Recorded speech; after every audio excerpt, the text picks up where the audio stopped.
You wake up on a dirt floor and something is very wrong. Your throat is on fire. Your skin is breaking out in blisters you don't recognize. Outside, someone is screaming, and then, a few seconds later, they stop. You don't know it yet, but you have about a week to live. And there is not a single doctor on the planet who can help you because it's the year 430 BC, and nobody has invented the concept of a germ. Here's a strange thought. If you could be dropped into any era of the ancient world, born fresh, no cheat codes, how long would you actually last? We like to imagine we'd be the clever one, the survivor, the main character. But every age of civilization had its own favorite way of killing you, and most of them killed you young, and almost none of them killed you the way you'd expect. So let's do this properly. Let's walk forward through time, era by era, and find out exactly what gets you, because the pattern that shows up is the disturbing part. Let's go all the way back first, before cities, before farms, before anything you'd call history. For roughly 300,000 years, humans lived as hunter-gatherers. And if you're picturing your biggest danger as a saber-toothed cat, you've got the wrong villain. The thing most likely to kill you in the Stone Age was being a child.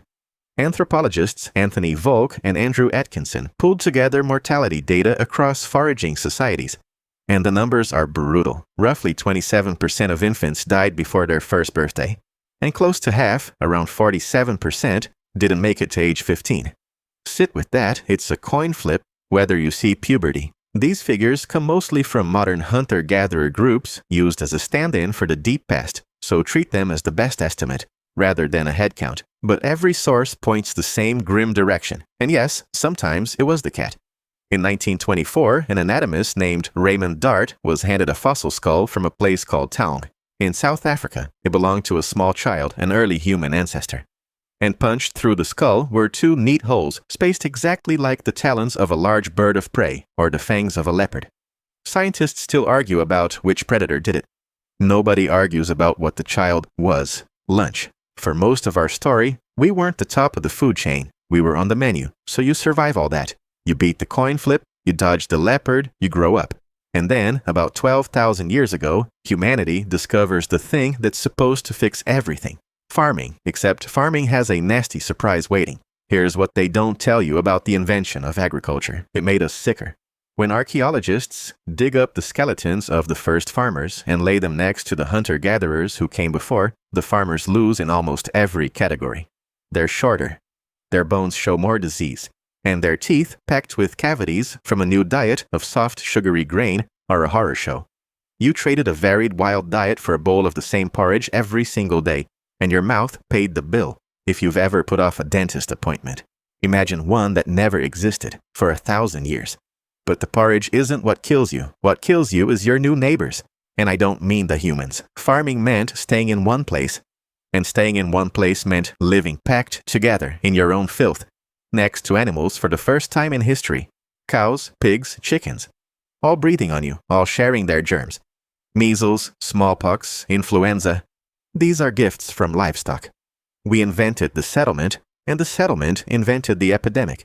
You didn't die because farming failed. You died because it worked, and it crammed you into a village with a pig that had the flu. So you learned to live with the pig. You survived the village.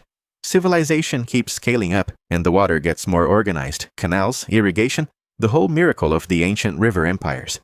Which brings us to Egypt, and to a killer so quiet, you'd never see it coming, because it's already inside you. Picture the Nile 3,000 years ago. Life itself. You drink from it, you farm with it, you wade into it every day of your life. And in that warm, slow water lives a tiny worm. Its scientific name is schistosoma, and it does not need a wound to get in. It burrows straight through the skin of your foot while you stand in the shallows. Once inside, it settles in and lays eggs for years, quietly wrecking your liver, your bladder, your kidneys. This wasn't rare. A meta-analysis of Egyptian and Nubian mummies found that up to 65% of them tested positive for this parasite. 2 out of every 3 people carrying a worm they got from the same river that fed them. The Nile wasn't just the source of Egyptian life, it was also, patiently, the source of Egyptian death. You'd grow up tired, bloody in your urine, and old before your time, and you'd have no idea the culprit was the water. You thanked the gods for every morning. All right, deep breath. So far, the ancient world has tried to take you out with childhood, tooth decay, a flu-ridden pig, and a worm in your foot. Faintly manageable if you squint. Bad luck, bad plumbing, small scale. That's about to end. Because now we hit the moment the whole thing falls off a cliff at once. It's around 1200 BC, and you are living in the most connected, sophisticated world humans have ever built. Egypt, the Hittites, Mycenaean Greece, the great trading cities, all of it linked by ships and letters and treaties. It is the closest the ancient world ever came to a golden age, and in the span of about 50 years, nearly all of it burns to the ground. Historians call it the Late Bronze Age collapse, and it is arguably the worst thing that has ever happened to civilization. City after city torched and abandoned, some never lived in again. Whole writing systems simply vanish because everyone who could read is dead. We have the last words of one of those cities. In the port of Ugarit, on the coast of what's now Syria, archaeologists found a clay tablet, a letter that was never sent. The city's king is begging a neighbor for help against enemies arriving by sea. He writes that his ships are away, his troops are gone, and, in the line that survives across 3,000 years, that his city has been sacked. The tablet was found in the burned ruins. The help never came. The letter never left. For a long time, everyone blamed mysterious raiders from the sea, the so-called Sea Peoples. Modern scholars are more careful now, and some argue the destruction was less total than the old maps suggest. So we shouldn't paint every city as a smoking crater. But underneath it all sat something worse than any invader. Core samples from the Sea of Galilee show that the stretch from about 1250 to 1100 BC was the driest of the entire Bronze Age. A mega drought. The crops failed, the people starved, the starving people moved, and the moving people brought war with them, and the whole beautiful interconnected system collapsed like a row of dominoes. The thing that made that world rich, its connections, is exactly what carried its ruin from one city to the next. If you were alive for this, you didn't die from one clean cause. You died in the middle of everything ending at the same time, and that turned out to be a preview.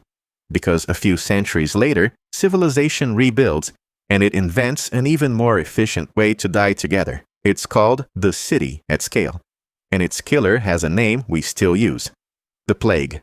Return to where we started. Athens, 430 BC. The city is the jewel of the Greek world, home to philosophers and playwrights, at war with Sparta, and packed to bursting with refugees who've crowded inside the walls for safety. The perfect conditions. When a disease arrives through the port, it moves through those crammed streets like fire. We have the account of a man named Thucydides, a historian who caught the disease himself and, unlike most, lived. He wrote down everything, partly so future generations would recognize it if it ever came back. Scholars still argue about what it actually was: typhus, smallpox, typhoid, something now extinct. We genuinely don't know. What we do know is the toll. Estimates run from 75,000 to 100,000 dead, somewhere around a quarter of the entire city. It killed the rich and the poor without preference, and it killed Pericles, the greatest leader Athens had. Thucydides described people abandoning the sick to die alone, because to nurse someone was to catch it yourself. Your good deed was a death sentence. The plague didn't just kill Athenians. It killed the idea that being decent could keep you safe.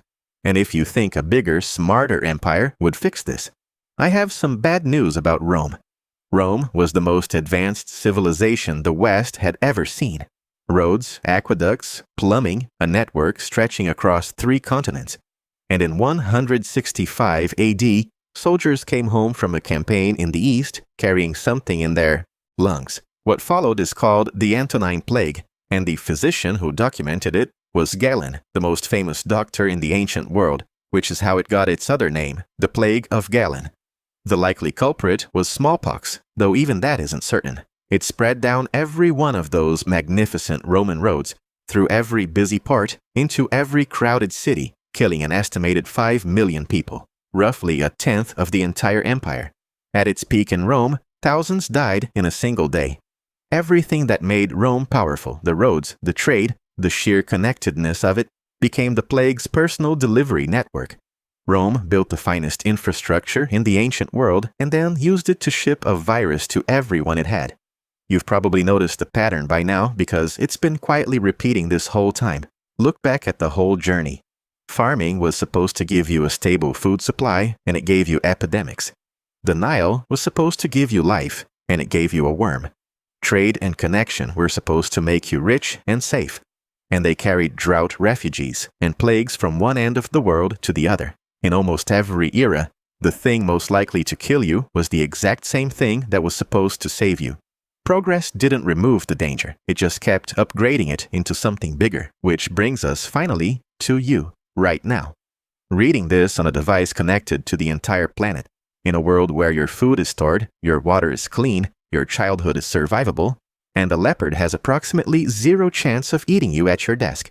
By every measure your ancestors would have wept over, you have already won. You beat every era in this video just by being born now.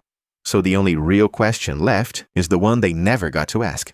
They spent 300,000 years fighting to survive the day. You got handed the whole thing safe on a plate. What are you going to do with the part they never had?